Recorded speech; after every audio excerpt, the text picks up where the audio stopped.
Hello. Sure. There you go. We should be working. Okay.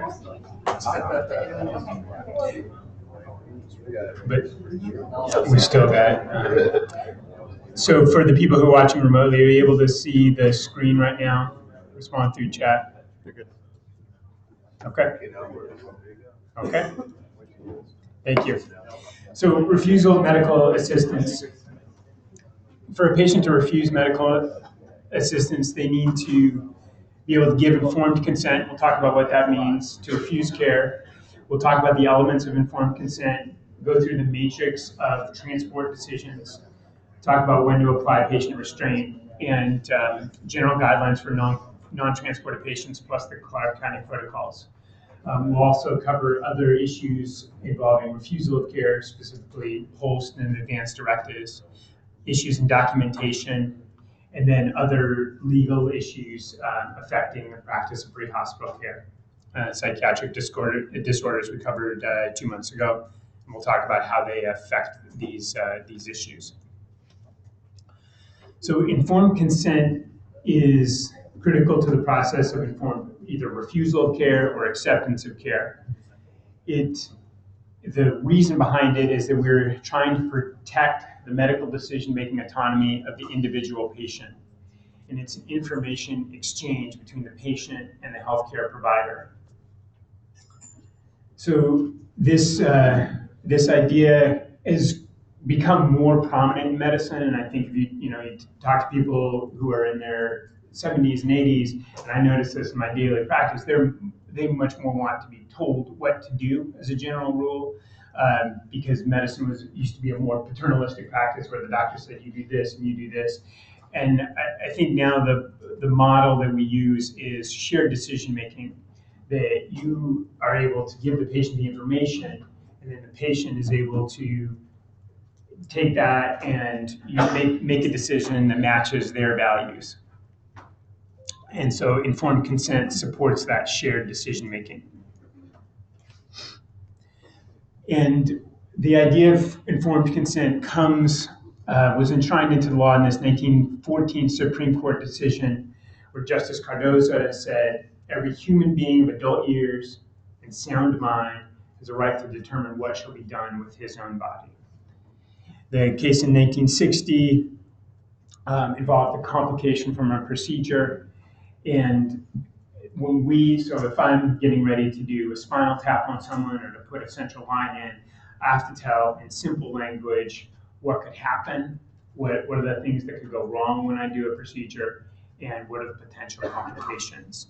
And similarly, so transport is a procedure. There are things that can go wrong if you do transport someone. There are things that can go wrong if you don't transport someone.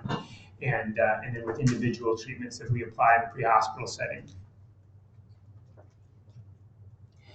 The 1972 case is related to the patient's right of self-decision. So it means that we as physicians and then paramedics as the extension of physicians have a duty to reveal all the information. So if there's some risk of the procedure that we don't disclose, then we haven't done our full duty in terms of informed consent. So where this becomes most difficult is the patient who cannot make an informed decision because they're incapacitated in some way or because they're refusing care or transport. I want to clarify competence and capacity. So competence is a legal definition. It's a legal test that's determined by a judge about whether the individual can retain and comprehend relevant information, whether the individual is able to believe that information, and whether they're able to use that information to make a choice. So we as physicians, as paramedics, we do not determine competence. What we do determine is decision-making capacity. So it's a presumptive determination of competence, and it has to do with what exactly they're understanding and what they're potentially accepting or refusing. So if we think that the patient doesn't have the capacity to understand the implications of the choice, then we can conclude this person doesn't have decision-making capacity to make this decision. And that can be, we can base that on information from the patient and their own actions. We can base that on information that we get from caregivers or relatives. So to establish capacity, you have to be able to determine whether the patient understands the nature of the condition, and then what are the consequences of refusing treatment and or transport. So to have decision-making capacity, you need to be able to think through it. So for example, someone who has significant dementia may have a deficit in cognition and not be able to have capacity for that reason. You can have a deficit in judgment. So someone who has spent the entire weekend smoking methamphetamine, spending all his money, and doing other crazy things, has significantly impaired judgment, and this becomes very difficult because we have to respect the patient's right to make a bad decision, but if they have significantly impaired judgment, such that they wouldn't be able to make any reasonable decision, that's a case where we may determine that they do not have capacity. We need to determine that they understand what it is that we're saying to them. So whether it's because of a hearing problem or a language barrier, that they can't understand what we're trying to get through to them, that can prevent them from having decision-making capacity. They have to have a choice. And that can be whether the family is making pressure on them, whether they feel that they are being given an adequate choice. They have to be able to express that choice, and their medical stability comes into play. So if you have someone who's hypoxic and hypotensive, it's hard to say this person has intact decision-making capacity. There's some physiological impairment that keeps their brain from being perfused.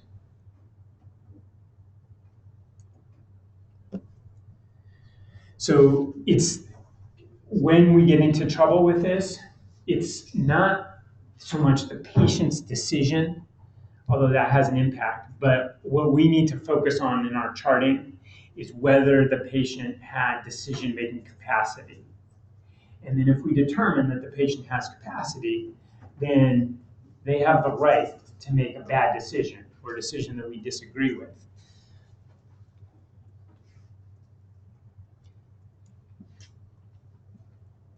So this particular doctrine comes from this Lane versus Kandura case. It was a 77-year-old woman who had gangrene of her leg, but she otherwise had multiple other medical conditions and did not want to live as an amputee. And so, although the physician felt that he could save her life by doing an amputation, she did not want to live with an amputation. And so ultimately there was a court ruling supporting the patient's right to determine the treatment. And so the patient can refuse a potentially life-saving treatment, and that the patient had the capacity to make that decision. You can imagine, particularly on scene, these can be very difficult decisions to make, particularly when we're dealing with figuring out what the implications of that decision are. And so, as you'll hear us say repeatedly, these are cases where you do not want to hesitate to involve online medical control.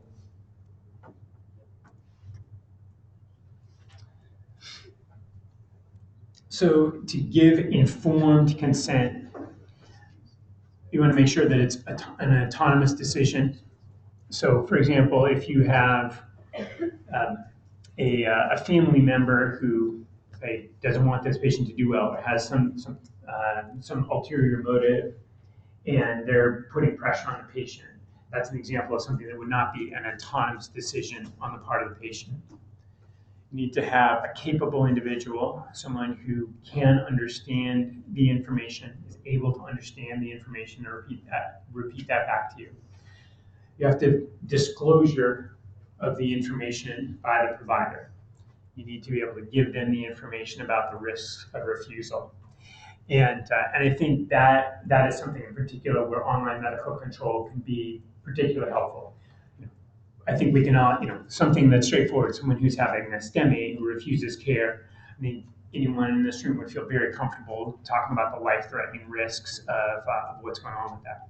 Now, sometime, for some reason, some patients, and I've experienced this on both ends, won't just will listen to a doctor in a different way. And that can be another tool that you can use to convince someone. There are other cases where it's confusing. You've got someone who's got some weird disease and is having some odd presentation. That's another case where a physician can be really helpful. And then you want to ensure that the individual can comprehend that information. And a good way to verify and document that is to ask them to repeat it back to you, and not just parrot it, but to say back in their own words what it is that they're either accepting or refusing. So there is a sliding scale standard with comprehension, especially as we determine capacity. So the example I use of this is that someone, if someone, say, had some beers earlier in the night, but now they're sober and they've stubbed their toe or they have a small hand laceration. That's what they need to understand to refuse transport is very different from the person who's in the same physiologic situation but has a knife in his chest. Whether you understand the risks of getting your hand sewed up or not, or getting an x-ray for your foot, is very different from understanding the life-threatening risks of having a knife in your chest. And so when the care that they're refusing has more significant implications, then it puts more pressure on us to say this person has the capacity, they absolutely understand the life-threatening risks that they're taking, and I cannot take them against their will because they understand that and they still want to refuse care. Dr. Bell, could you add anything to that? Or? No, I agree that it's a kind of a gradation of the seriousness of the presenting problem. So, and that's, again, particularly in the odd cases or patients with odd medical history, that's a situation where a physician can help you determine exactly how risky this refusal is. In general, the decision to refuse ambulance transport is of all the medical decisions that a patient can make, it's generally a fairly high-risk decision. Now, obviously, more high risk in someone who's got penetrating trauma or a STEMI versus someone who has a minor injury.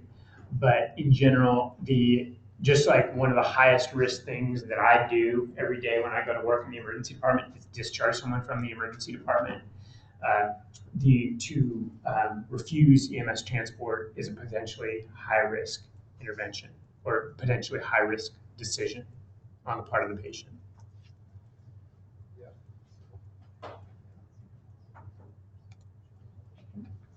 So we're going to go through this matrix of transport decisions.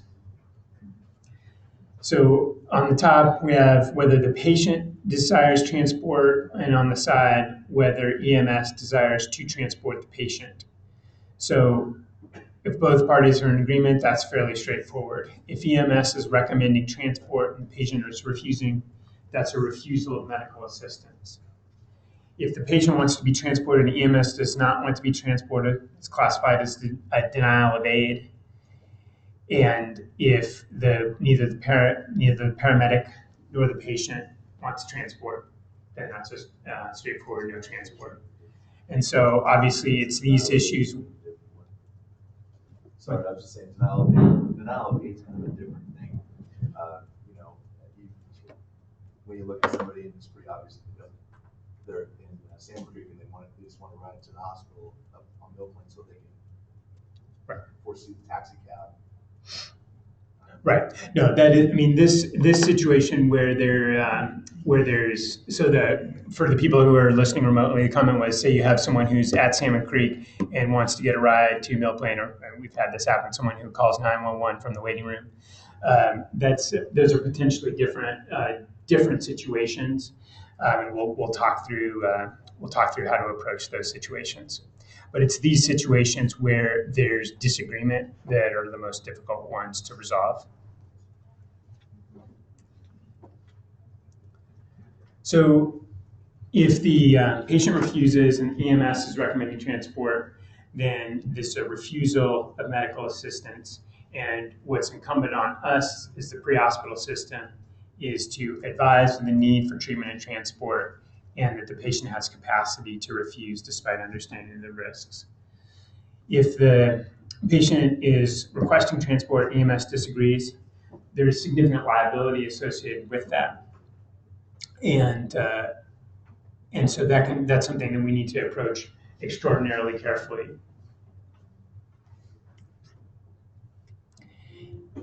If the patient refuses and EMS agrees, so the example here is an MBA where the patient did not call, a bystander called to ask for help, and the patient and the paramedics agree that there's no illness or injury. And so the one thing I will say is that it is very helpful, say you go on a multiple car accident where there are no injuries, just to write a narrative that said, I saw 3 people who were at this site, all were up walking around, none had any complaints. Even a very brief narrative can help us if we have to look into the call later.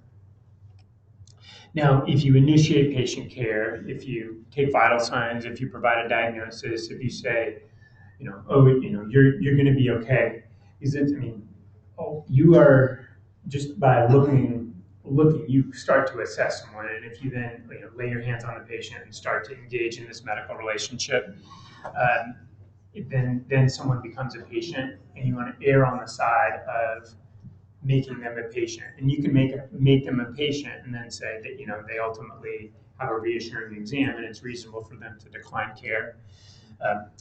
But the key places where people get into trouble with this are either not doing a quick narrative on some case where no one is injured, no one has complaints, or doing something that crosses the line into patient care and not doing full documentation of a patient encounter.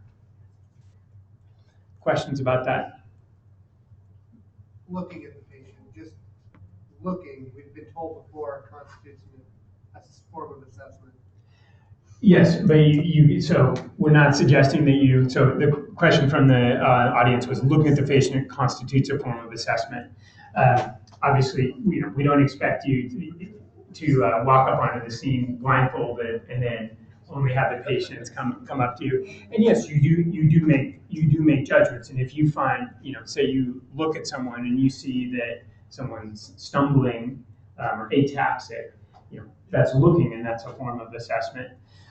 If you look at the patient and you introduce yourself to the patient or the person who's at that motor vehicle accident, and they say, "No, I'm fine, I'm not injured, I didn't call, I didn't ask for help." So yes, you made an assessment that this is an awake, alert, talking person who has no complaints.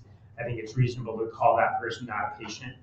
If there's any question, if someone says, my neck was hurting and now it's better, if there's any question, you're much better off documenting a full patient encounter. Does that answer your question? Okay.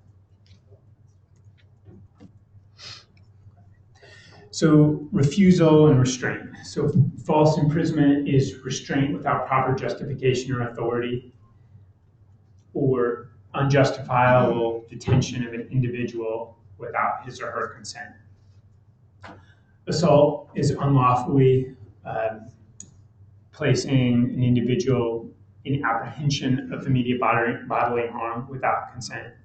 Battery is unlawfully touching the individual without consent. Abandonment is when you prematurely terminate the patient-paramedic relationship and you're not following the steps that are necessary to ensure the definitive care of that patient. Reasonable force is the amount of force required to ensure that the patient does not cause injury to himself or others.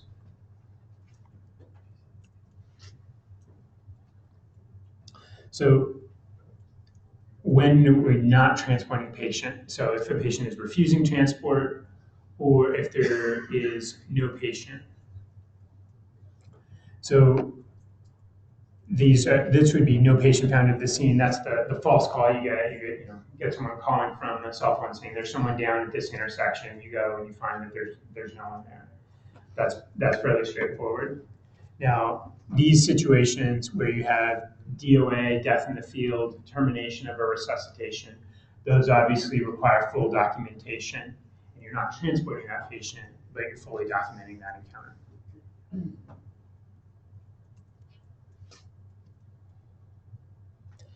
So patients who are refusing care,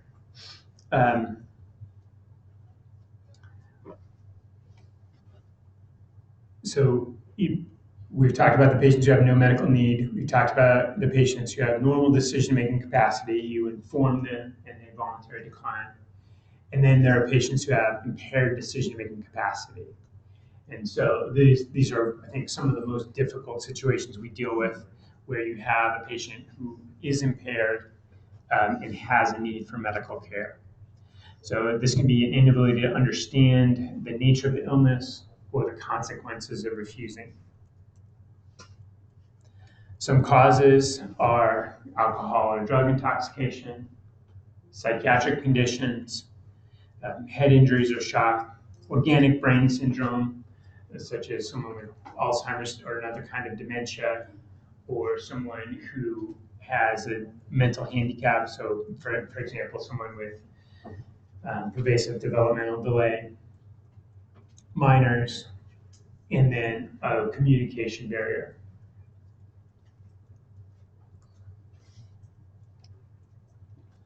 So to have informed consent or refusal, the patient needs to be given complete and accurate information about the risks for refusal, benefit of treatment. They need to be able to understand those risks and to make a decision consistent with their beliefs and life goals. So for example, if you have a patient who has terminal cancer and is on hospice, the decision to decline transport for something that's potentially life-threatening is clearly consistent with their beliefs and their goals.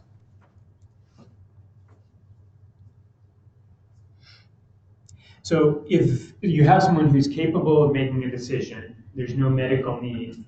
So an uninjured patient in an auto accident, patient did not, or an uninjured person in an auto accident, someone who did not call, a refusal form is not necessary for that, but document the events that led to the call and the criteria that there was no patient need, that there was no patient or no medical need.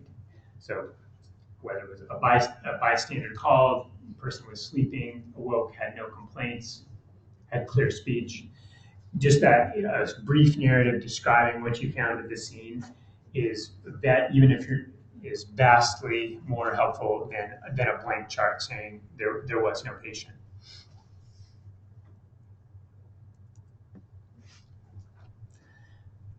So if there is a minor medical need, say this is someone with a hand laceration, an arm laceration, and there's a reason you got involved, we do ask for a form refusing care for this patient.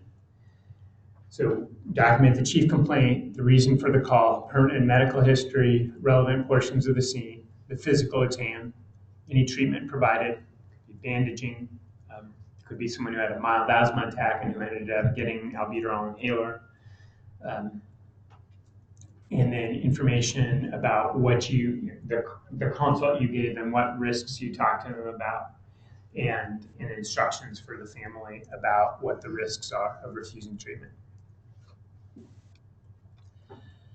So now we're going to talk about the situation where there is immediate care or transport needed. Someone who has a definite need for medical intervention. You obviously want a refusal form. You want to document what you did to convince the patient to receive care. I think one of the most powerful things that you can document when you're in a situation like this is that you involve the family. That you said, you said to the patient's wife, I really think you should go to the hospital. The wife may agree with you. The wife may say, I really think you should go too. Can you please talk to him? Can you please try to convince him? And then if you write in your chart that the wife could not convince him, the wife and the patient's 5 sons and daughters tried to convince him to go to the hospital, and they could not convince him to go to the hospital. That's very powerful, in part because if these become medical legal cases, it's often from the family. So that's a powerful defense. It's also the right thing to do for the patient. You want people who know him to remind the patient of his decision making, his goals, and try to do that. You can also get help from law enforcement, may be helpful convincing a patient to go, a mental health professional, clergy. These are cases where you absolutely want to make contact with medical control. As I said before, having the additional weight of the MD behind your name telling that patient sometimes can convince the patient to go, and also makes a clear case when someone looks at your chart. I tried to get the family to get him to go. I tried getting the doc on the line, trying to convince the patient to go. I tried all these things, and I was unsuccessful in convincing the patient to accept medical care. And then you want to explain the refusal form to the patient. Hey, Doc. Yes, sir. In the event of an injury that needs imminent treatment, and they're just being stubborn, young, invincible kind of guy, but says he just simply doesn't want an ambulance, he'll go to the hospital if his family takes him. Is there any gray around that consulting of medical control as far as taking that time to do that versus the extra few minutes he'd already be en route? Right. Just so I can answer your question, are you talking about someone who's got an immediate life-threatening condition, like penetrating trauma, or? No, I'm talking about a kid that took a rope swing off the lake, and they figured he was about 25 feet in the air, and I was pretty sure he had hemo developing already as he was coughing up blood, and had blanched out skin on his left side. Mm-hmm. And he simply would not go. And so I just told his girlfriend to take him. He said, I'd go with my girlfriend, I'm just not taking an ambulance. So I didn't even bother with medical control. I just told him, this is your refusal sign right here, and get your car and go. So he called afterward. Didn't have any issues with the doc, but what's the gray? Are you cool with that kind of thing? So the judgment thing that you're okay with? So I'm going to repeat the question so everyone can hear. So the question was, what if you're in the situation where someone who doesn't have has a potentially life-threatening condition and is willing to go with family, but is not willing to go in an ambulance? How do you weigh the risks of the additional time that involve getting the physician on the line versus the time that they could be en route to the hospital? So the way I would answer that is, we have studied this, and when patients say they're going to take their own car to the hospital, it's about 10 to 20% of the time that they actually get to the hospital. And so, and that's even, despite them looking you straight in the face and saying, I'm going to go straight there, there's going to be no delay, I'm going to go straight there. If patients just forget, stop at McDonald's, have the car break down. And so I would, in my mind, in general, I would treat trying to go by private vehicle as the same thing as refusing care. I would try. So the way I would answer that is, I would try to make it as quick a call as possible, but it's difficult to make the case that you gave them a complete informed refusal when you haven't followed that step of getting medical control involved. If you're in the situation where that's the only thing you do, then I would document that I felt that the risks of delaying the private vehicle transport to contact medical control outweighed the benefits. But I think you're on fairly thin ice when you do that, because in actual effect, even the patients who really swear they're going to go don't often go. And so I would recommend contacting medical control. You can make it a quick call, and you can say, look, doc, I'm calling you that I think they're on their way by private vehicle, but I'm worried about this guy. Can you have a quick conversation with him? There are things you can do to limit the time of that call, but I think you're on thin ice if you don't make that call.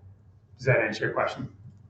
Yeah, that's, and you're right, I couldn't give him a complete review or consent because in my mind, I didn't want to spin there. I literally told him, listen, you're saying no, and I'm telling you, you need to go and sign right here because I don't want to be liable for this.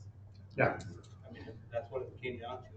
Yeah, and I know there's some patients who are very belligerent, who won't sign the form, or who won't wait to talk to a doc. But you just want to make every effort to make an expeditious medical control consultation in that case. Okay, and then so this is a little bit more detail on the patient who is not capable of making a decision, but transport is necessary. So even though the patient doesn't have full decision-making capacity, you're still going to try to do everything that you can to convince the patient to accept care. These are cases where you're going to consider physical restraint and sedation. Again, if you're making this decision, especially if it's a gray area, there's no reason that you should be unsupported in this decision. Consult medical control, particularly if you're in the situation where you think, I'm going to have to take this person against their will.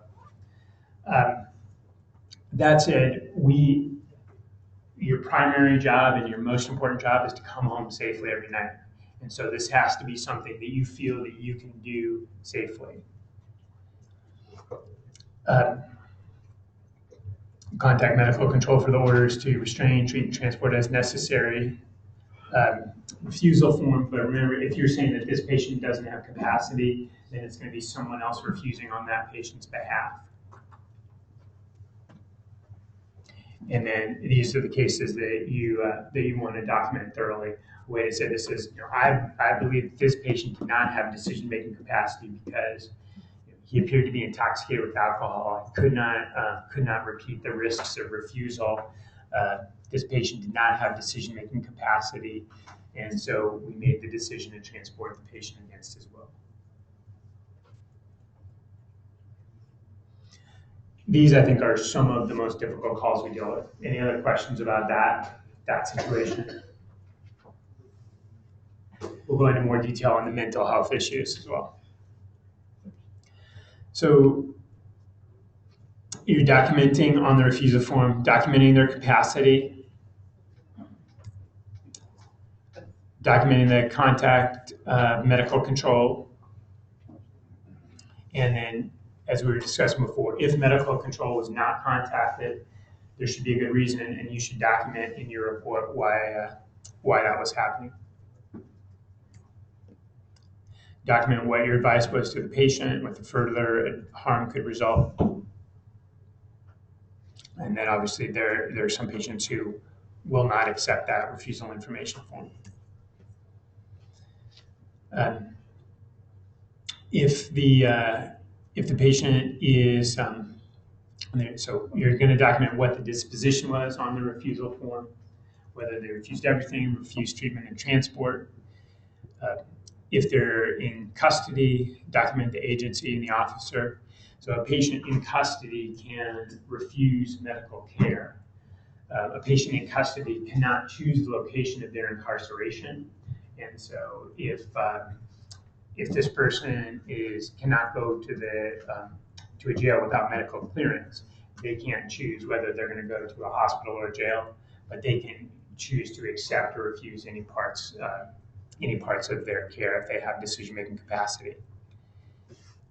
If you're leaving the patient in the care of a relative or friend, document the name and the relationship, and then obviously sign and date the form. Does their decision with their capacity, does their decision include what hospital they get to go to, or just whether or not they're going to go to a hospital? Are you talking about a patient who's incarcerated? Yes. So the question was, does a patient who is incarcerated get to choose which hospital to go to? And so, no, they can't choose. A patient cannot choose the location of someone who is incarcerated cannot choose the location of their incarceration. They can choose to accept or refuse IVs as long as they have decision-making capacity, accept or refuse other aspects of medical care. But what they cannot choose is the location in which they're incarcerated. Okay.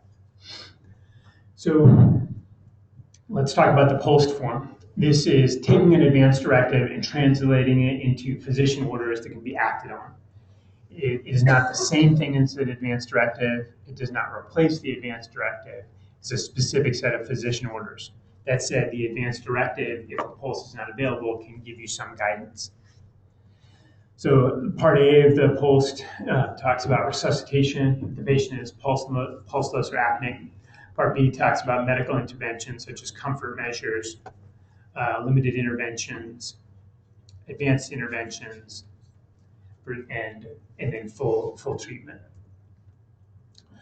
Part C includes the signatures to the patient and the primary care physician or a surrogate for the patient if the patient's incapacitated. It will also give us information about antibiotics, whether we can use any antibiotics or use antibiotics with comfort as the goal. And then Part D can include other non-emergency medical treatment preferences in addition to the antibiotics, whether they would want to be tube fed. So it's for patients who have a serious illness or are towards the end of their life, completed by a healthcare provider, must be signed by a licensed independent provider. And often as a home, you should find it in the chart in a healthcare setting. So a patient can verbally revoke the order. A physician can revoke the order, or the legal surrogate for the patient can revoke the order. So this allows us to provide resuscitation based on the patient's wishes and provide the medical interventions that are indicated on the form. If we're always taking care to provide for the comfort of our patients, and then contact medical control if there's any doubt about how to interpret the form. So for comfort care, you can use medication by any route. You can use intranasal medication if that's appropriate. Positioning, wound care, many other things can help a patient become more comfortable towards the end of life. Oxygen, oral suction, removing airway obstructions, or other things that can be done to make the patient more comfortable. So if you are acting on the POLST, you want to indicate that the patient is DNR by POLST, record who the doc signing the POLST is, why EMS was activated, and then document your contact with, so say you're terminating the resuscitation, document your contact with medical control. You're probably not going to be contacting the patient's physician directly unless they're on the scene, and then you document your contact with medical examiner and or law enforcement. One thing that's come up in the last couple of years, in Oregon, there is a POLST registry, and there are a number of patients who live in Clark County who either have physicians in Oregon or have chosen to register their POLST in Oregon. And so this is an electronic version of the POLST that's available by telephone. This number is a 24/7 number. They say the average time for them to get you an answer on this is about 48 seconds. And so you may see an Oregon POLST registry ID. They give stickers or magnets to patients who have reported their POLST in the Oregon registry. Or you may get a verbal report that, I don't have the physical POLST, but this person has a registered Oregon POLST. And then you contact this number, give them the patient information, and then they can give you all the pertinent information on the POLST. How does that work out with the state forms though that we have here? We're making a phone call and Tom says, well, he wishes not to be resuscitated, but there's no actual form on scene. So if a patient has no form on scene, but they have something recorded in the Oregon, so the question was, what do you do if there's no form on scene? So if they don't have a form on scene, but this patient has a POLST recorded in the Oregon registry, and you call this number and they give you the information, I would treat that in the same way that you treat a form.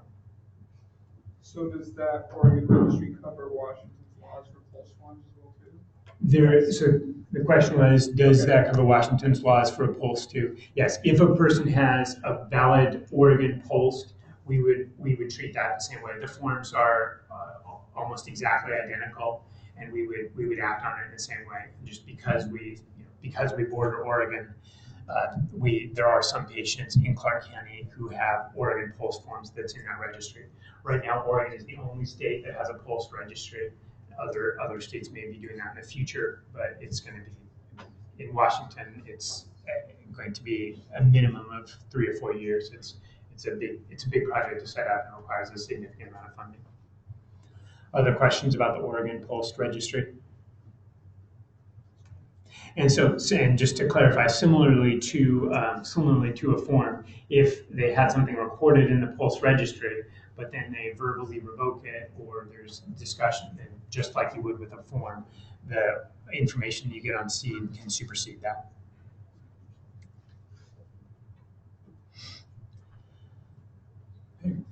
In the case where you have a valid form and there's disagreement amongst the family, continue treatment, contact medical control, and work to resolve the issue. But if there is disagreement, then err on the side of treatment.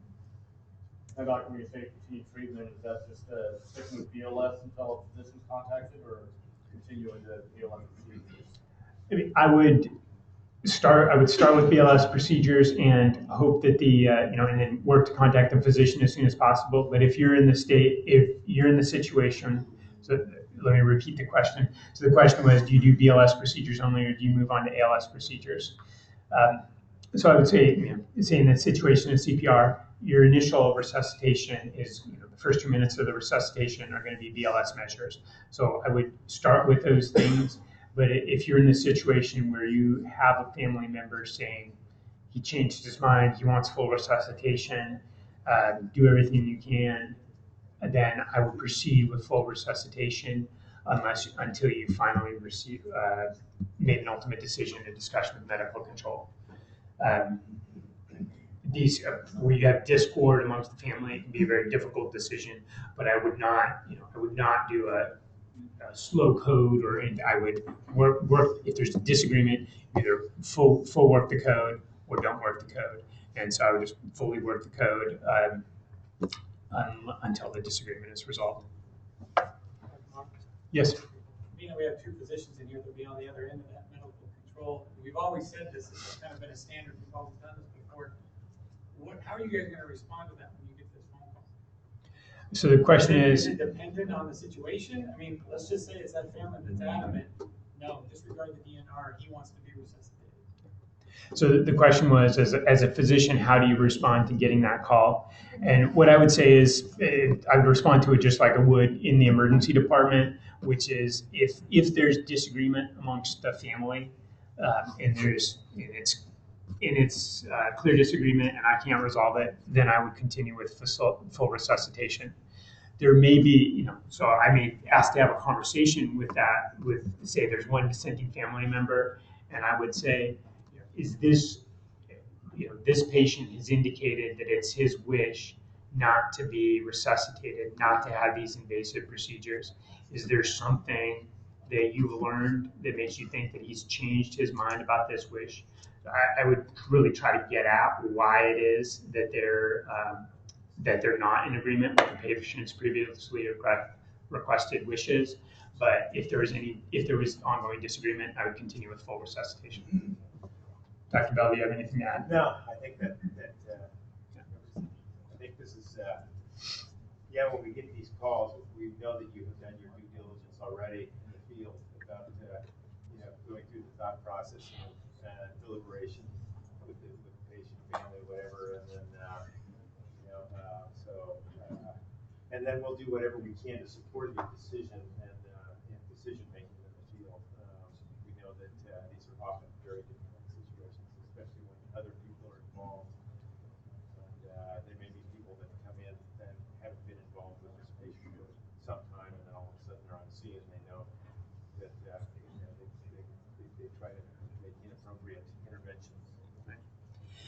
Dr. Bell's comments were for the people who are not here, that we're going to report, we're going to support the decision making that you're making on the scene. We know you've done your due diligence, and we know this phenomenon. This is my own words now. So this phenomenon some people refer to as the seagull child that returns from afar and does what seagulls do, and it can be a really difficult situation. But so we'll try to address that with the person and try to figure out what it is that's causing that disagreement. But if we can't resolve it, we're going to continue with full resuscitation. So let's take a 5-minute break right now, and we'll go on with the rest of the documentation issues.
Good at the time. I thought we could start talking and then have the webcam. But it actually expanded.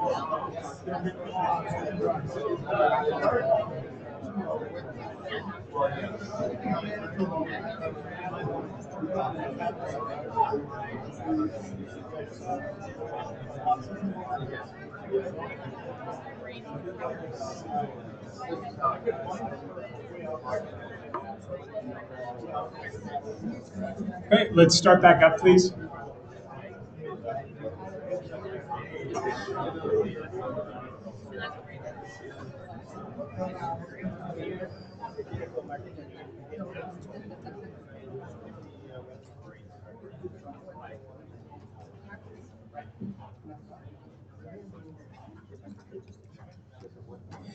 So this is the Washington Administrative Code regarding documentation. None of this will be a surprise. I'll summarize the key points. So the person in charge of patient care should give a report to the hospital receiving staff. And then within 24 hours of arrival, complete written or electronic patient care report.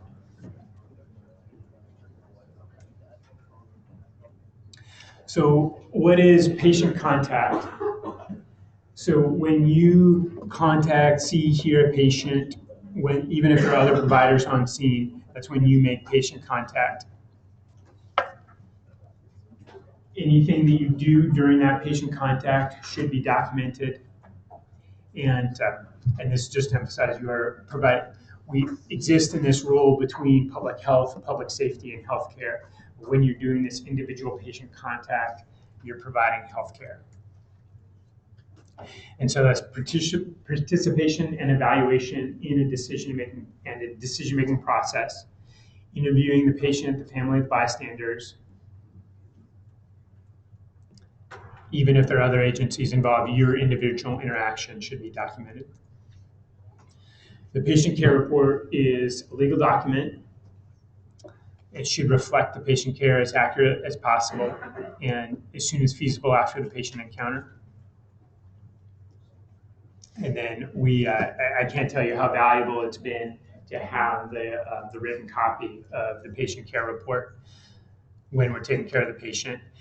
The other thing that I would add to that, I find the 12 lead EKGs that are done in the pre-hospital setting incredibly helpful, not just for early STEMI identification, but I've definitely made the diagnosis of acute coronary syndrome just by seeing the change between the pre-hospital EKG and say we give the person some oxygen, some nitro, and they go back to having a normal looking EKG. But the fact that they are having dynamic changes in their EKG is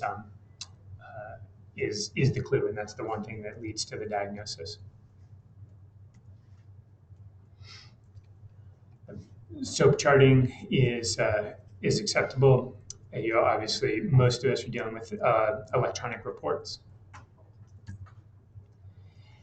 This is a situation where people have gotten into trouble in the past. So attendance of the patient during transport will be appropriate to the degree of illness as determined by the paramedic.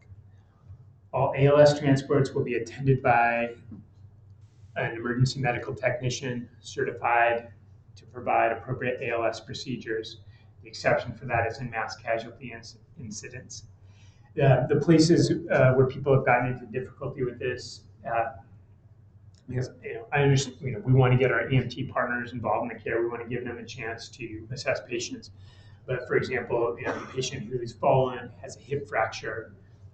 If it were you, if it were a member of your family, you would want them to have pain medication. If there's an indication for pain medication, that is an ALS transport. And this is something that is potentially legally fraught if you're not providing an ALS level of care when you're attending that patient. Questions about this?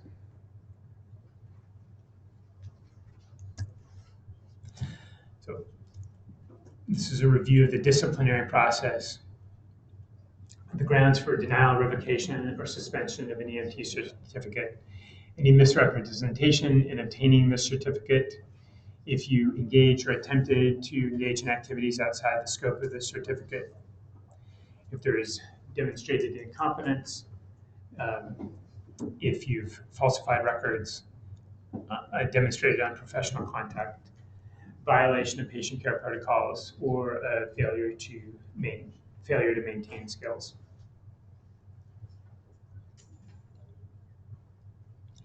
And in general, it's much easier. We assume that we have all made medical errors. We assume the most errors made on scene are medical errors. It is much easier to deal in a disciplinary process with a medical error than with any kind of falsification of records. So these are the situations that require us to consult with the Department of Health. A repeated failure to follow protocol or patient confidentiality. We just came back from the state medical directors meeting yesterday. I think the biggest potential pitfall that we face now for patient confidentiality is social media. And it's very easy to, particularly with a high profile call, even if you're not mentioning the specific patient name, if the details of the call are identifiable by your description of the call, and we know that Facebook is not the ideal protector of our privacy, much less our patients. Similar, those are the cases where people have gotten into the most difficulty. Use of alcohol or other controlled substance that affects an individual's ability to render care. And my personal take on that is that we do a stressful job. The people who are out in the field every day have an extraordinarily stressful job, and we are our brother's keeper. And so it is when we see the problems that recur most frequently are substance abuse problems. One of the things that came up in the meeting yesterday, a lawyer from the Department of Health was looking at an alternative to disciplinary procedures, but the people who are most likely to get into repeated trouble are people with substance abuse problems. So I just ask you to take caution for yourself and look for signs of difficulty in your colleagues. If you represent your qualification to be anything other than what you're certified to do, if you abandon a patient, if you alter your document, if you're on a probationary agreement and violate that, cheating or helping to cheat on a certification exam, attempting to assisting another in obtaining certification via fraud, forgery, misrepresentation, deception, or subterfuge, and then illegal distribution, administration, or dispensing of a controlled substance. Continue. So gross misdemeanor, particularly something that affects your ability to function, falsification of a patient record. And I just not dealt with this here, but in my previous job, you can make a medical error, and we can deal with medical error, but any falsification of the documentation are things that we have no discretion. We have to report to the state. Failure to provide true information and demonstration of incompetence, felony, failure to complete CME requirements or remediation, any violation of a rule or regulation, and then performing a medical procedure not approved by the MPD. Blood draws can be done if a patient is under arrest and there's a reasonable likelihood that such person may die as a result of injuries.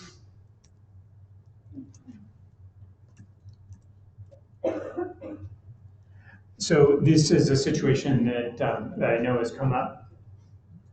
So if a patient, these are psychiatric disorders in which someone has a psychiatric disorder, for example, is suicidal, is refusing transport, doesn't have the capacity.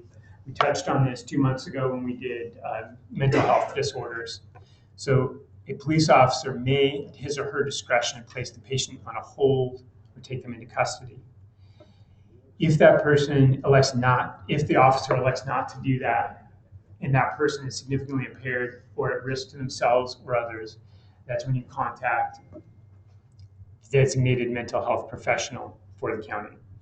As a reminder, in Washington, unlike in Oregon, a physician cannot involuntarily hospitalize someone. That's only done by the designated mental health professional. A physician can't detain someone for mental health evaluation, but cannot commit someone to psychiatric hospitalization against their will.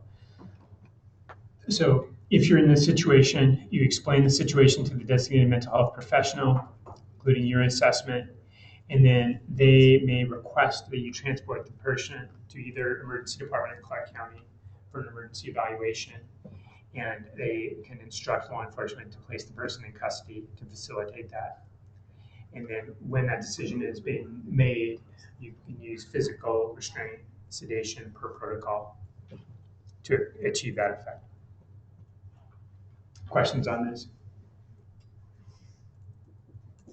Is that a direct phone call to the medical health professional? Yes, so you'll call dispatch, and they're on 24/7. They will. So notifying through dispatch, it's not like we call the mental health professional is going to be calling us on the number we give dispatch. They should call you direct. Yes, Yeah. typically, yes. That's how it Yeah. works. Yeah, but these are people that we're in touch with in the emergency department every day. They really do work 24/7. They are backed up, but they've made a commitment to be available to take these phone calls. Before we move on, any other questions about medical legal issues? So I have one slide for information only about hereditary angioedema, and I'll explain why we're talking about that. Then we're going to go on to do some reminders about the ongoing studies, and then Mark will do case reviews. So this is just information on hereditary angioedema. The reason I'm bringing this up is that we learned that there are 2 patients that have moved into the area who have hereditary angioedema and have this new drug that they'll have the first dose in the house, and then we have subsequent doses at the hospital. There's no change in your protocol. There's no change in how you would treat these patients. But I'm just saying this to make you aware that this exists, so it's not coming completely out of left field should you be called to treat these patients. So first, background on hereditary angioedema. Sudden onset angioedema with or without urticaria. It can look similar to an allergic reaction or ACE inhibitor angioedema, and it's treated in the same way. So there's no need to change the protocol. There's no need to do anything different. The only thing I would say is that these tend to progress a little bit more slowly than allergic reactions and a little bit more slowly than ACE inhibitor angioedema, but they can be treated with epinephrine. They can be treated with, and I'd say your IV drip of epinephrine is appropriate here. They can be treated with steroids. They can be treated with Benadryl. And in the case where the patient is not responding to those situations, it's possible that they would require rapid sequence intubation. So these patients that we've learned about have a medication at home called Kalbitor. Ecallantide is the brand name. It's a kallikrein inhibitor, and it's an injection that they may give themselves in the home. The patients that we've learned about have a letter that's clearly visible in the house to give to healthcare providers. And so the only thing that you would expect is that hopefully it would decrease the symptoms of the allergic reaction. You would, again, treat them as you would for any case of angioedema. I've obviously got a notification of the patients that are at Salmon Creek. It'll be part of this letter that there are additional doses for this patient at Salmon Creek Hospital. And so they'll request transport to that facility. And to my knowledge, no patients have contacted Southwest, but there's no reason that they couldn't contact Southwest and have that as their preferred hospital in this situation. Questions about that? Does that drug change the effectiveness or does it potentiate our medication, or does it no factor at all? No factor. I mean, it works through a different mechanism, and so you treat them just as you would any other patient. It's difficult to predict the course of these, and so you would hope that this will get better. But I would just treat it as any case of angioedema. It's obviously helpful information to get in the HERE report, because then we can start to get that medication down from pharmacy. But it's you would treat them. I wouldn't expect a significantly different response than you would see in other cases, and I would treat them just like anyone else who has angioedema. just for background, of all the cases of angioedema we see, probably about 90 are allergic reaction, and then about the other 9 out of 100 would be ACE inhibitor angioedema, and this is maybe 1% of the angioedema that we see. Okay.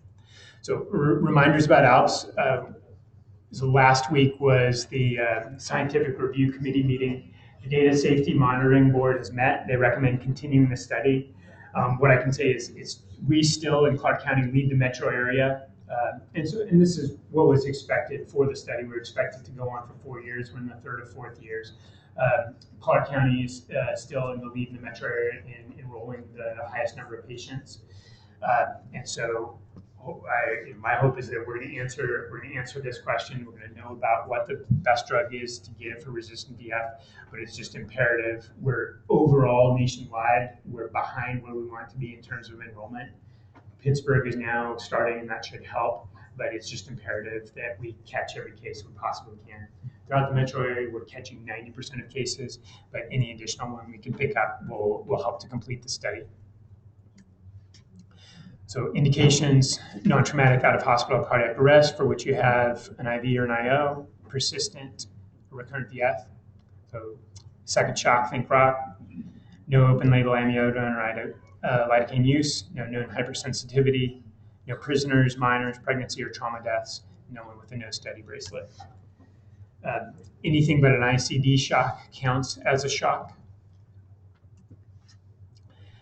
Persistent or recurrent VF is anytime you are seeing the second, even if they change into another, you shock them, they change into a sinus rhythm, then go back into a shockable rhythm, that counts as persistent VF for VT. So you want to give the drugs as soon as possible. If you have Roski and then you return to that, you give the remaining syringe. Late occurring, such as say you get through several months of treatment for PEA, and you have BFib, give the drug, and then if it persists, do additional shocks. No amio or lidocaine, but you may use magnesium. Use the ClearLink adapter. If the syringe is broken, they're excluded. Call this number, and people have been doing a fantastic job of doing this. Even if the kit is opened without giving it to the patient, call this number, and then upload the CPR process file. It's very helpful for the data collection. Sudden unexpected death study is still ongoing and will be ongoing for some time. This is transport agencies, patients with pre-hospital cardiac arrest that's not traumatic and not known overdose. Blood is drawn after the IV or IO start. And then the tube is labeled, your crew number, the date of service, a copy of the hospital face sheet if you did transport the patient, and then it will go in the ambulance cooler until that ambulance returns to headquarters. And that is all I have, and Mark will come up and do case reviews.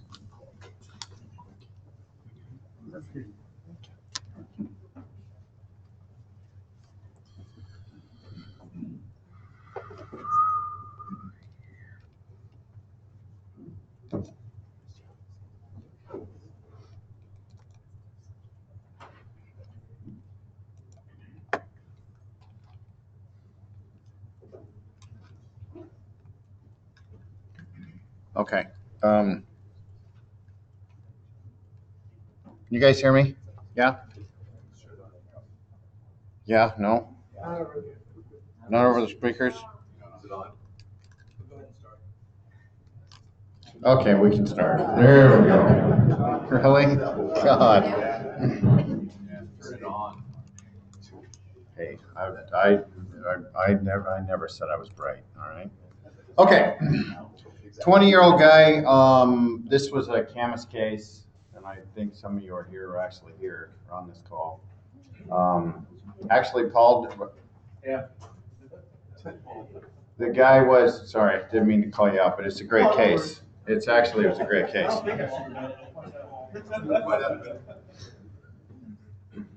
Guy was driving a side-by-side all-terrain vehicle. Alcohol was involved, from what I understand.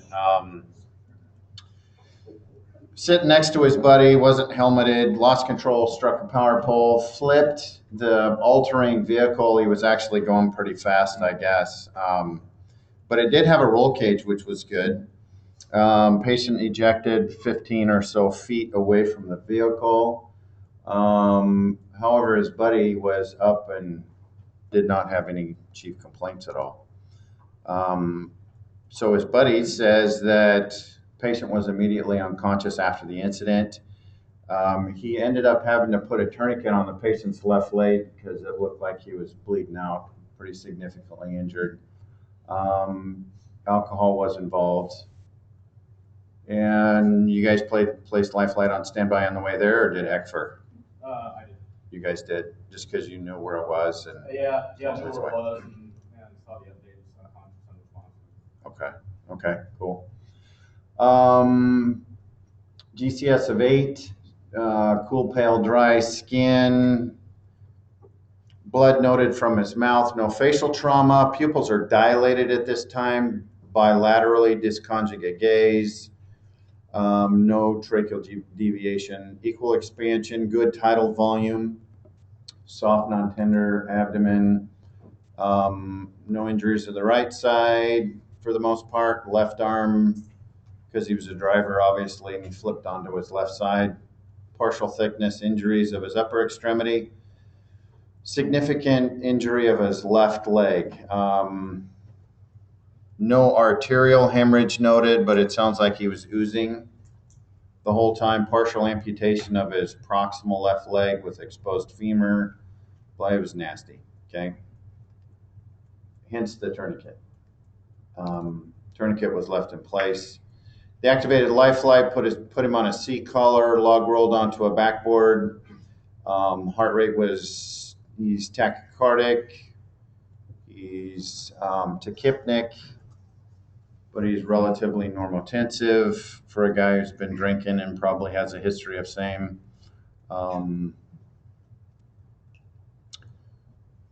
They put in an IO, took him to the LZ, and O2 sat increased from 62 to 88.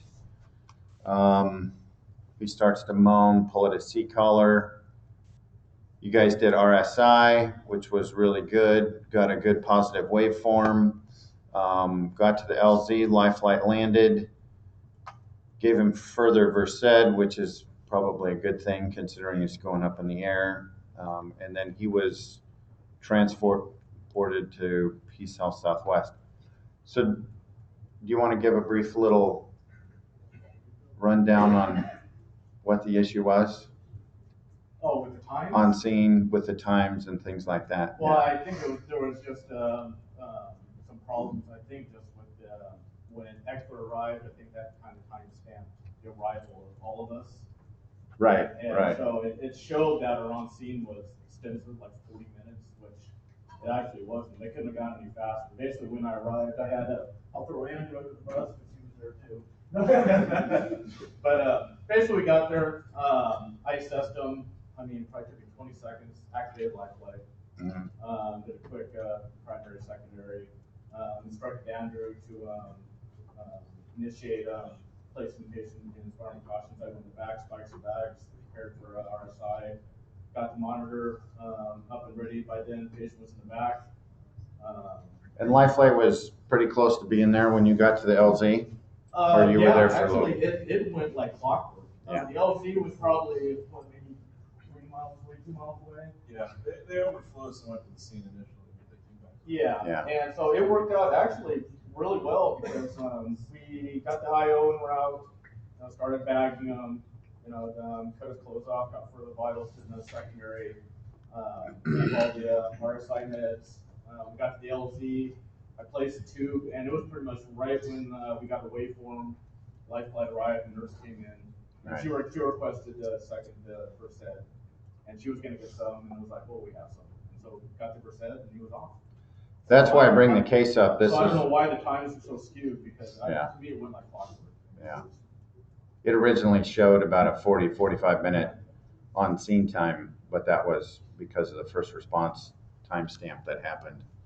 Yeah, So it was I don't think we were longer than, I mean, on scene, I don't think it was any longer than 10 minutes. Yeah. So I bring it up, it's one of the few lifelike cases that actually worked the way they're supposed to work. It's a classic example of the benefit of having a helicopter when, you know, you have difficult extrication from the area in which you are, you have longer transport times. It was a good example of helicopter use. Yeah. What do you think was helpful to you in getting the tube so quickly in a bloody airway with the King Vision? That King Vision it's awesome. I've had the opportunity actually, been a little bit of a black cloud in a way. I've in 3 shifts, I've had three chances to get innovations. I gave the last 2 away after this one, but all of them, they work really slick. One thing with the King Vision is make sure to suction out the oropharynx prior to insertion because it will skew the camera. So get all the fluids out of the way, and then just make sure and just follow that tongue, and it's just right there. And then also don't lift like a regular vertical blade. Actually use a little bit of a prying motion, and then we use the bougie also, and I just fed the bougie through, and then channel. And it worked really slick because it would have been a very difficult tube because he was a big individual, short neck. He was a little bit clinched with the head injury, but it was just textbook. I mean, the words right there. Yeah, good case. So the take-home message is the King Vision works really well as long as you have suction and the benefit of preloading. Did you preload the ET tube with the bougie? Yeah. Yeah. Okay. And we use the channel. And the channel blade. Okay. Good. Hospital course for this young man. He was intubated, sedated. He had a mild subarachnoid hemorrhage. Mostly his head injury was he was concussed for the most part. Multiple lower extremity fractures. His left leg was avascular. What essentially happened during his injury was during his ejection and rolling, the vehicle landed on his leg and kind of stretched and tore essentially everything. So his left lower extremity was avascular. They originally tried a below the knee amputation. There was no salvaging the lower extremity. They originally tried a below the knee amputation, which after a couple days that did not work out because he started to develop infection and other issues. So they had to revise his amputation to mid-femur, mid-thigh, which is unfortunate considering his quality of life after that. It's much more difficult to develop prostheses for an above the knee amputation than it is for below the knee. That's why they always try and maintain the integrity of the knee itself. He also had a ligamentous injury, which resulted in a C2 occipital fusion, which is a bummer because he's going to have to say yes and no from now on. I'm here all week. Currently, but fortunately, he had no neuro deficit from that injury. So God loves a drunk, I guess. That's. I went on him a couple years prior to that, similar incident where I guarded his chest. Yeah, he's chasing Whitwer for entrance into the trunk system, actually. Yeah, exactly.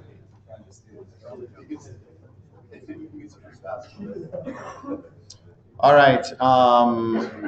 Is this the case that went to Legacy? I'm thinking I can't remember. 5-week-old male, lethargic, responsive to painful stimulus. Prior to 2 response, Delta response to a breathing problem. Mother greets crew at the door, appears very calm. When asked, "What's wrong with your baby?" She said, "I'm not sure. He's kind of having a hard time breathing. I think he's sick." Remember, he's 5 weeks old. During transport, patient mother relates patient has had this issue since the prior evening, but then was not lethargic. Okay, so makes your radar twitch just a little bit, I would say. She said this happened when she was giving him a bath She noticed a significant change in the way he was acting. He suddenly became listless with trouble breathing. On arrival, patient's limp, pale, breathing slowly, airways open. His respirations are labored and slow. 4-second cap refill is pale, so probably hypotensive. No other real abnormalities other than he's limp, doesn't have purposeful movement, he's pale. After therapy, he starts to pink up a little bit. House is full of cigarette smoke and was very unclean. Mother's detached and caring, unkempt. Baby's clean, but smells like cigarette smoke even after giving him a bath. Patient had minimal reaction to heel stick and rectal temperature check. Code 3 to Peace Health. No, it's a different case. Heart rate 110s or with blow by O2. Blood sugar's 94. Is that okay for a 5-week-old? Yes, no? No, probably not. High 90s O2 sat. His rectal temp is 98.5. Cap refill becomes less than 2 seconds with O2 and a little bit of stimulation, I guess, actually. And then the important part of this is this is one of those situations where it's really important to note and report the conditions that you find the patient in, because this ended up being a CPS referral. Unknown cause for the lethargy as of right now. Patient was getting worked up for sepsis, and they found out he was actually being treated for thrush, what's the typical treatment for thrush? Anybody have any idea? In babies. Is this going to cause them to be lethargic? The thrush itself. What is thrush? Does anybody know? Yeah, it's a yeast infection. So you treat yeast with anti-yeast stuff. But it can also be rather uncomfortable. I mean, you don't spray Monostat for mouth, but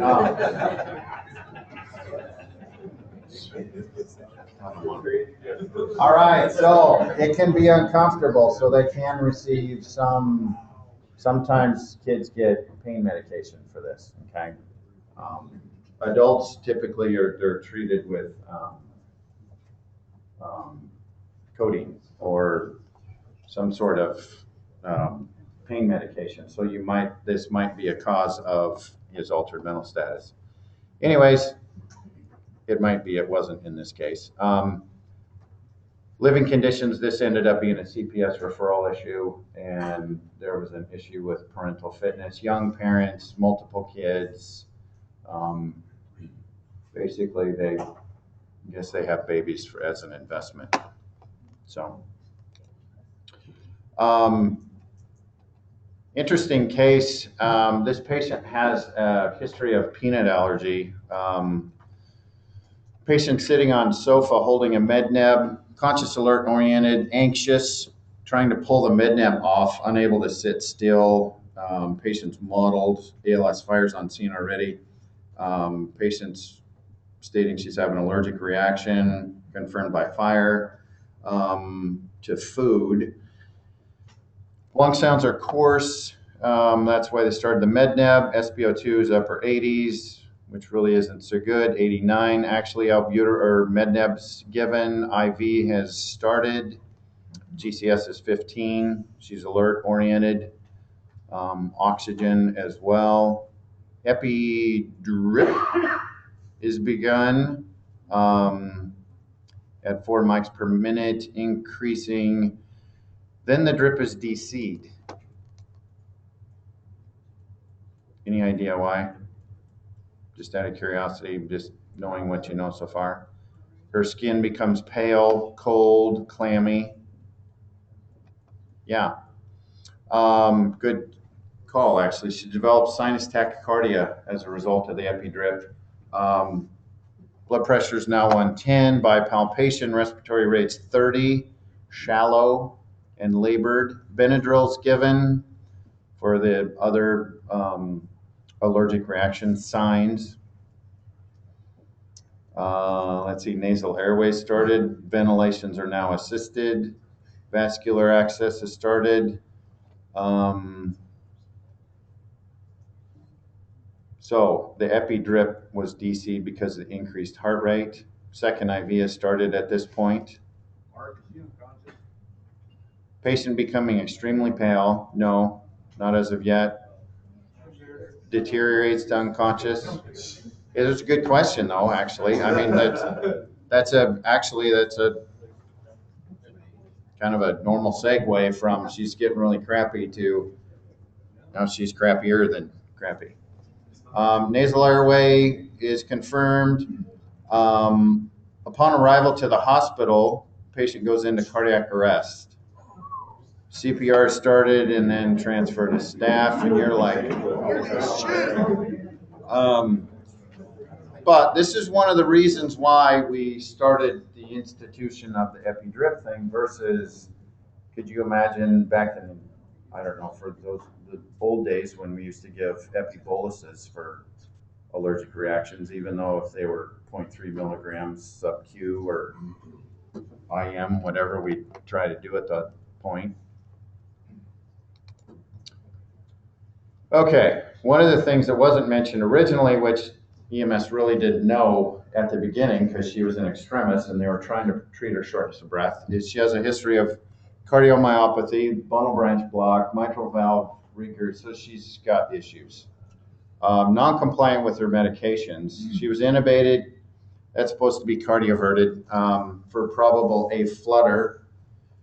She developed pulmonary edema, and they treated her for cardiogenic shock because her ejection fraction was 10 to 15%, which is pretty low.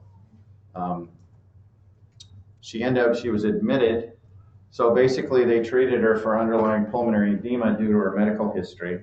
She was admitted, intubated, extubated day 5, and they managed her shock pretty much with fluid and pressors like they normally would, and then they DC'd her home relatively in the same condition in which she was admitted. So anyways, you'll see her again.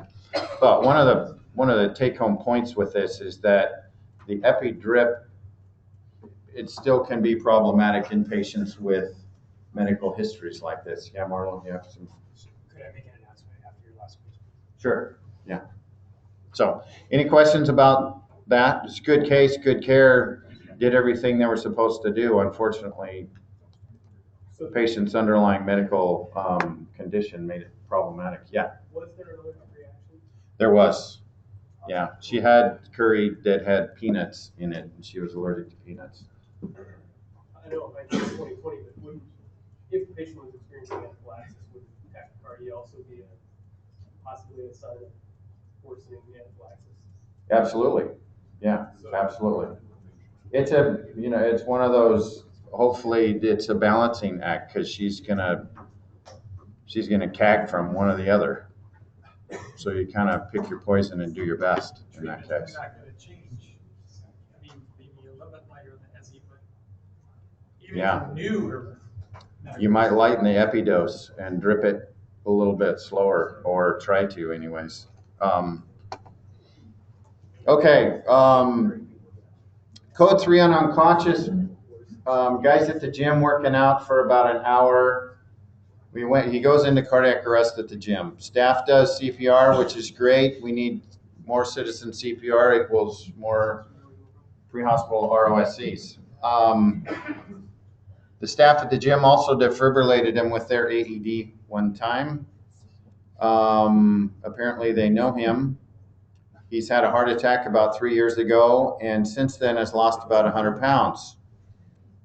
Maybe an indicator that losing weight isn't such a good thing. I don't know. I don't know. I'm gonna, yeah, exactly. Okay, upon fire arrival, the fire gets there, AED still attached, no shock advised at the time. Patients on the ground, assisting ventilations and starting a 12 lead. Patient's conscious, wake and oriented 04, GCS 3. pink and clammy, face is intact, blah, blah, blah. Patient has a very large tongue with blood, spit, and foam in the mouth, fluid in his lungs, and he has agonal respirations. Why does he have fluid in the lungs? What are you thinking? Maybe. What are some things that would, maybe aspirated, pulmonary edema, we're not sure yet. So the AED goes off, then EMS shocks him once, then shocks him twice, gets vascular access, peripheral IV rather than an IO at this point. Patient's moved to gurney, code 3 to Peace Health. He develops a blood pressure, 220 over 130. He's supine, respirations are 10. And I can't tell if that's assisted or if that's his. That's a pretty important thing to document if you guys can, whether the respirations are assisted or not. 12 lead is done. He's got a fib, CO2 of 35, which is good. So we're thinking ROSC with this. Difficult airway. They attempted King Vision look, unable to visualize due to blood and secretions. So ventilated with BVM, started to suction him. Unable to insert an oropharyngeal OPA due to gag, develops agonal respirations, BVM assisted. So we start the RSI sequence, tried the King Vision, but had lines in the picture area. What's the problem with that? Yeah. So how do you fix it? Turn it off, turn it back on. Okay, good. Tried to fix, but unable to get the lines to go away.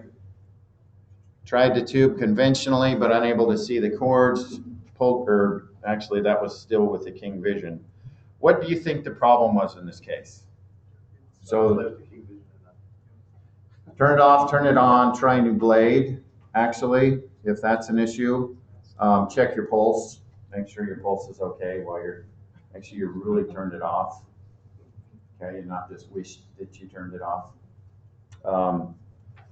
Try a different blade, actually. Okay.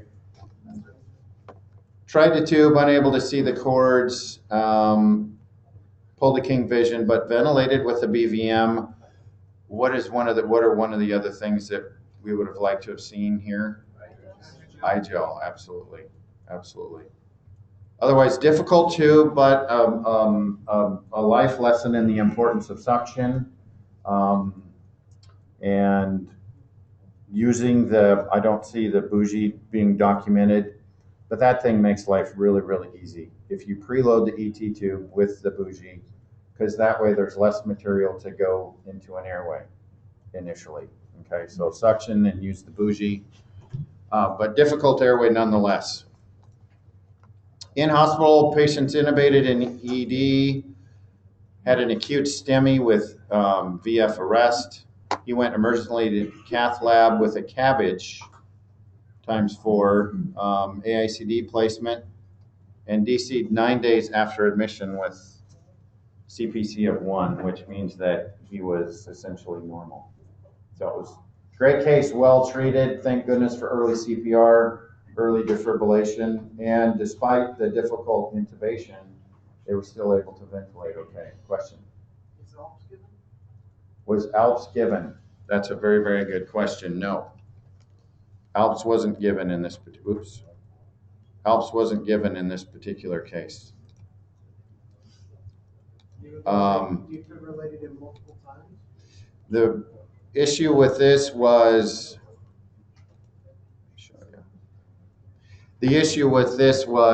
that he converted.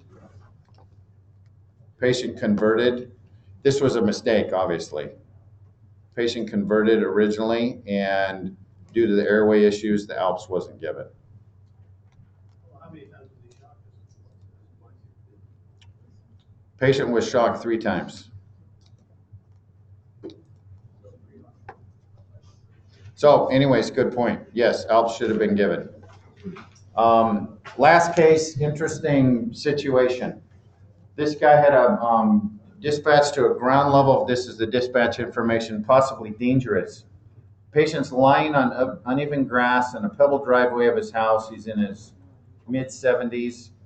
He's conscious, awake, and oriented ×4. Full sentences. Fire is holding manual C-spine. He's complaining of right-sided neck pain and that his throat feels thick with phlegm, like he's choking. His neck is tilted to one side, and he's unable to straighten his neck.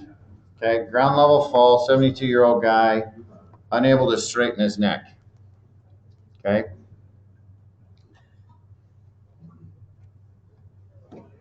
Why can't he straighten his neck? Any ideas? Is that because it hurts? Yeah. I'm not going to move my neck because it hurts. That's a good sign to probably immobilize it in position found, which is what they did, which was very, very good. Laid on the long backboard, patient began to gag and choke. He can't breathe. He's choking on something stuck in his throat. So they put him in a KED in a seated position, which is good. No relief with fentanyl. Trauma alerted to Peace Health. Okay, we did that. That was great. Gave him some Zofran for a little nausea, which is probably a good thing. Vital signs are stable, 136 palpated. His heart rate's only 78, which is good. Kind of makes you want to consider what his medications are, right? Okay, in hospital, he had a ground level fall. He landed on his face on uneven ground. He had a Jefferson fracture with a fracture of the dens. Okay, so he had a Jefferson fracture is a fracture of the C2 or the C1 ring, essentially. So he, and the dens is that little bony protuberance of C2 that goes up into C1. So he had a pretty significantly high cervical fracture. He decompensated, he required, so he essentially decompensated in the ED, required intubation, which they couldn't tube him, so they had to perform a crike. And the last information that we got is they had to surgically stabilize C1 to C3, which basically means he's going to be saying yes and no from now on as well.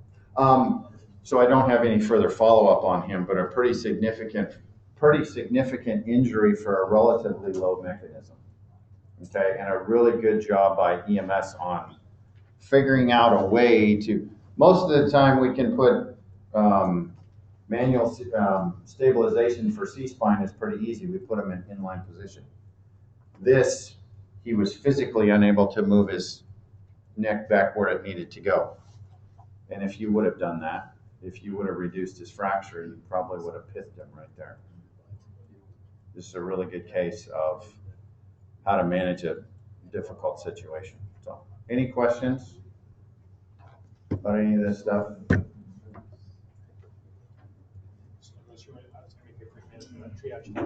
Oh, yeah, I'm done.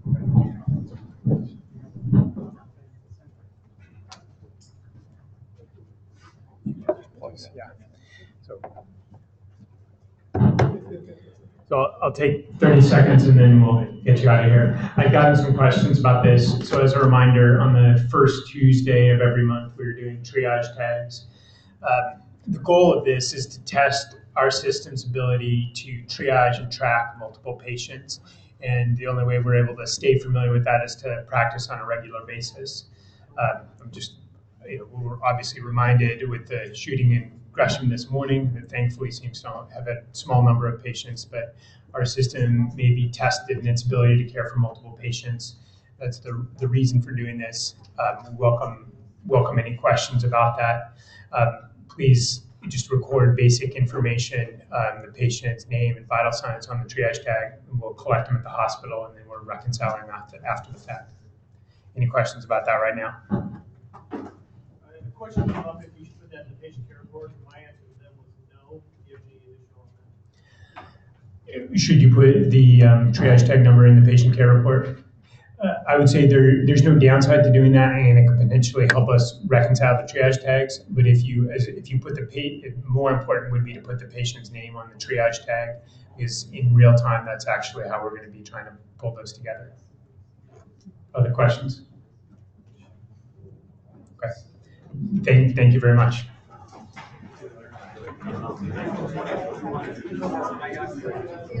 Before you close that out, that's patient number 4.